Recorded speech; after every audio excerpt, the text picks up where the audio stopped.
Hi, everybody. This is Silvio Canto in Dallas, Texas on Wednesday, January the 24th. Welcome to our video commentary. Today we're going to remember Winston Churchill. He died on this day in 1965. Churchill was born in 1874, so he lived 90 very productive years. This was a man who was clearly one of the greatest characters of the 20th century. I recently spoke about a movie that came out called The Darkest Hour, a movie about Britain or the United Kingdom, Great Britain, in the spring and summer of 1940 when he became prime minister. It's an excellent movie. I understand the movie is up for some nomination or something. I'm not really that familiar with who gets nominated or who the actors are, but it was a great movie, and I hope it gets some kind of recognition. Also, the gentleman who played Churchill in that movie, and again, I don't really know his name, but anyway, I thought he did a fantastic job in portraying what has to be a very difficult character, Churchill, because Churchill had a very unique way of speaking, of communicating. So you have to be quite an actor, if you will, if you're going to do a good rendition of, or a good performance, I should say, of Winston Churchill. So we definitely would recommend that you see the movie The Darkest Hour. You know, a lot of people are curious about Winston Churchill, and I can give you a couple of suggestions on how to get more information on his life. If you would like to see a good movie about his young life when he was a young man, I would recommend the movie that came out in the early 1970s called Young Winston.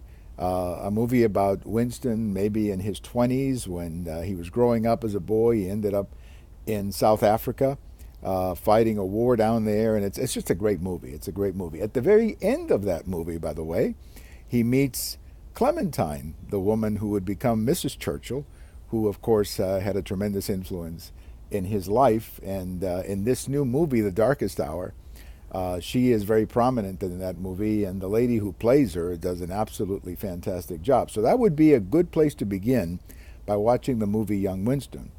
Then, of course, there have been other movies, one called The Gathering Storm, that was happening in the late 1930s in England, and this is the time when he was out of power. But this particular movie is extremely good. It sort of presents Churchill as he was getting ready to eventually be prime minister. And then, of course, this new movie, The Darkest Hour, which is absolutely great, that specifically covers the spring and the summer of 1940. There are also hundreds of books about Winston Churchill. He is probably, more books. I can't think of a person who's had more books written about him than Winston Churchill. There are all kinds of books that you can read about Winston Churchill, including the books that he wrote. He was also quite an author. He wrote a book, for example, a series of books. This is one that I bought when I was in school.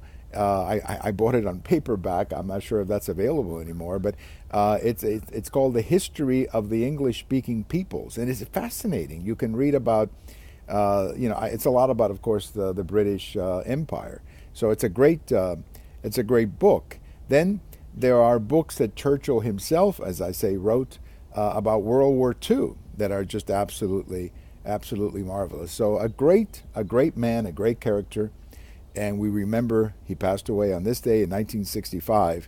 And when you think of men like Churchill who had the courage to say what had to be said, it's just great. It's just great. Leadership and the ability to tell people what they needed to hear.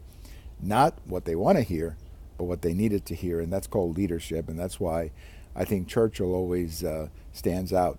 Thank you for watching. We have all of these commentaries over on YouTube. We also have them on my blog, as well as Twitter, and again, we remember Winston Churchill. Bye-bye, everybody.